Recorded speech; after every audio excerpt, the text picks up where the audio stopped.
Detroit, the automotive capital of the world.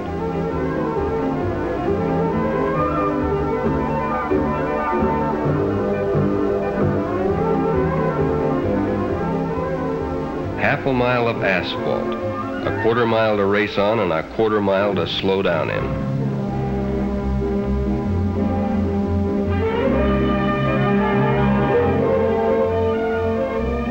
Thousands of people, but with one idea, one dream, to build a hot rod that is swifter than any other hot rod in its class. The test of one car against another to determine the lowest elapsed time. That's drag racing, and this is the king of all drag races, the Nationals. So, here we are, 500 horsepower ready to push me down that quarter of a mile in less than 10 seconds.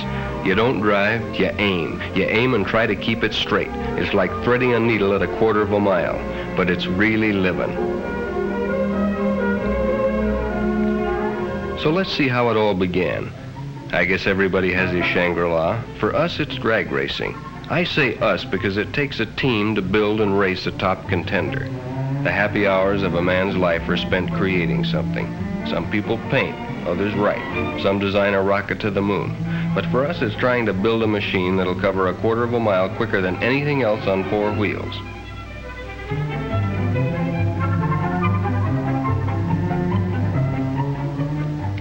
Lefty and Tom are high priests in our temple. Lefty works in electronics and Tom's a mechanic.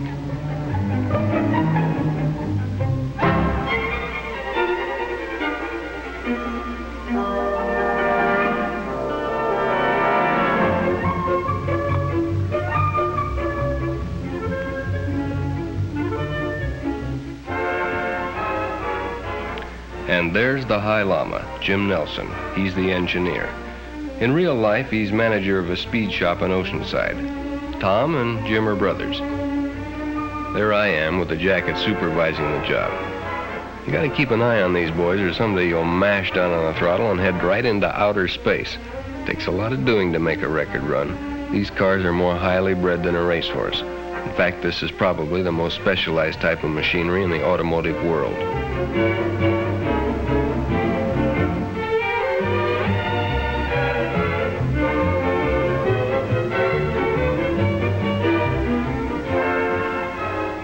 When we head out for a big race like the Nationals, we take along enough spare parts to rebuild the engine as many times as we have to. Reliability is almost as important as speed. It takes a combination of both to win. In fact, I've known it to happen where the fastest car isn't necessarily the winner.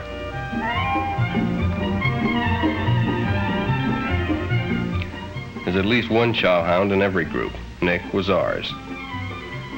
Nick and Mike had farther to come than we did, so we set up a rendezvous.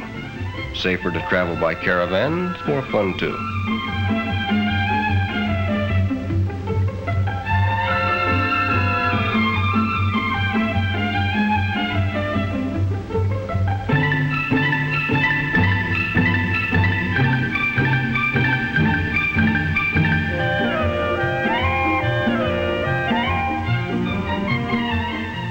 We hadn't been able to get together because of the hectic weeks of work that always precede a big meet. So there was lots to talk about. New ideas, things that worked and things that didn't work.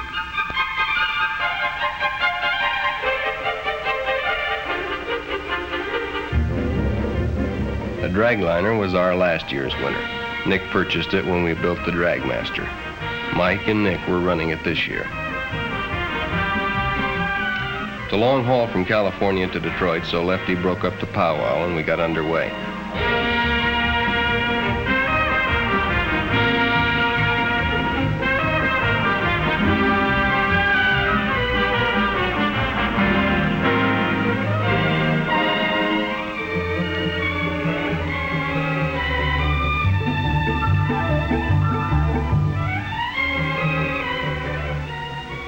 You hear a lot about the beauty of the Southwest, but unless you drive east, you never really get a good look at it.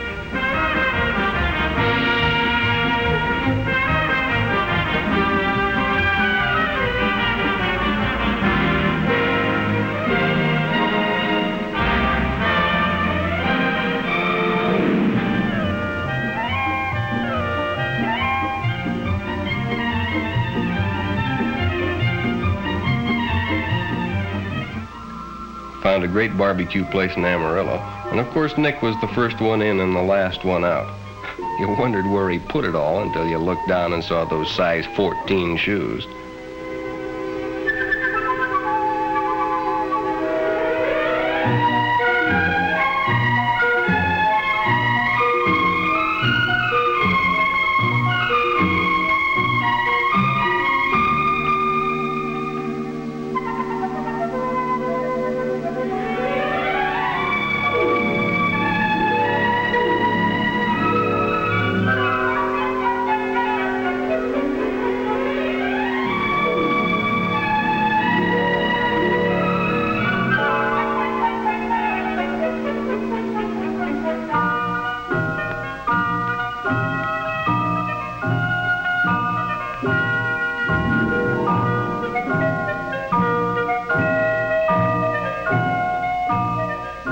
It's always good to see old friends again, and we joined the Parkers in Oklahoma to catch a meet before pushing on.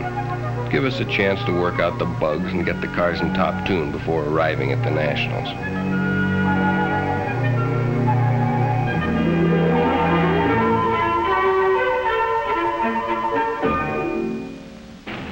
Oklahoma had a regional meet.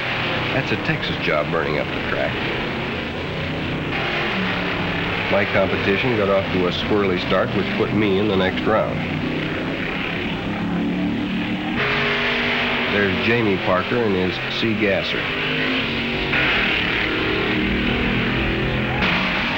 And there goes his brother Phil and his A Gasser, affectionately called Grandma. And here comes Nick in the dragliner, a little on the late side. Lady Luck was riding on my shoulder all day. And there's the Allison against the twin Chevy. You can't see it for the smoke, but the Chevy won. And so did we. Jamie got first in his class, and we won a savings bond for top elimination. And could we use it?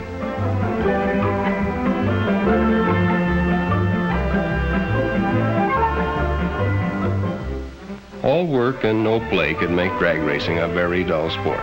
So after a hot day at the track, it's always pool time.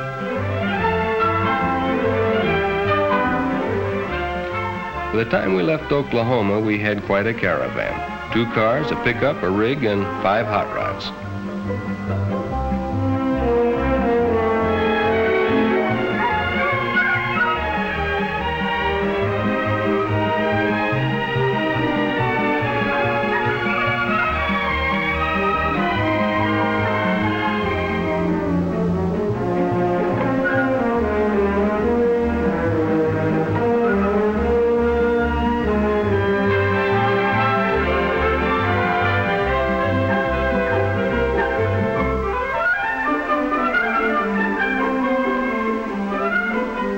When we got to St. Louis and crossed the Mississippi, the weather began to look a little on the threatening side.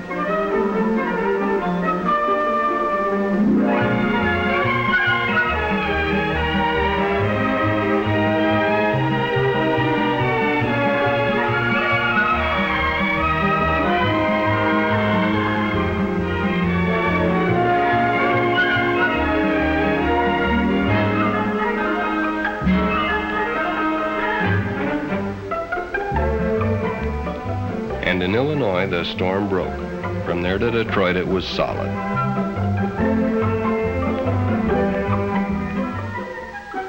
Following day, the sun came out and everybody took a deep breath.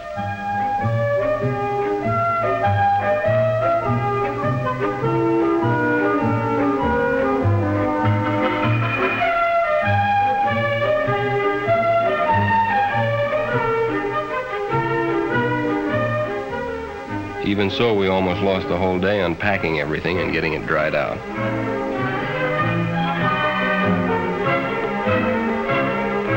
Then we had the car to clean up and get ready for technical inspection the next morning.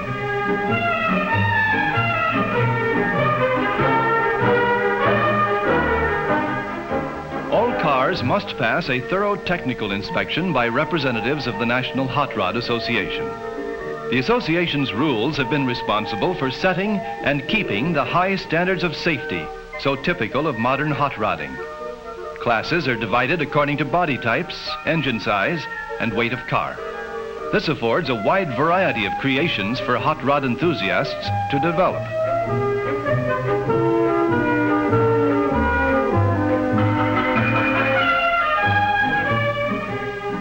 The check chart system is used, and each contestant's car must pass all requirements before he is allowed on the drag strip.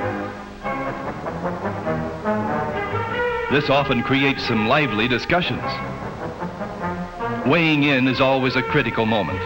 Rules call for 30% front, 70% rear weight ratio. A few pounds light on the front end can disqualify a car, and a few pounds too few can throw it into a higher class.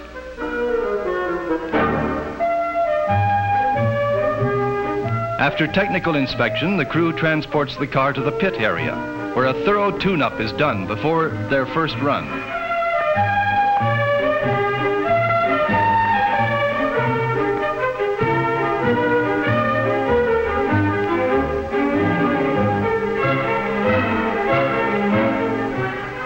Barbara Livingston, a charming secretary of NHRA, is on hand to greet old friends and give newcomers a helping hand.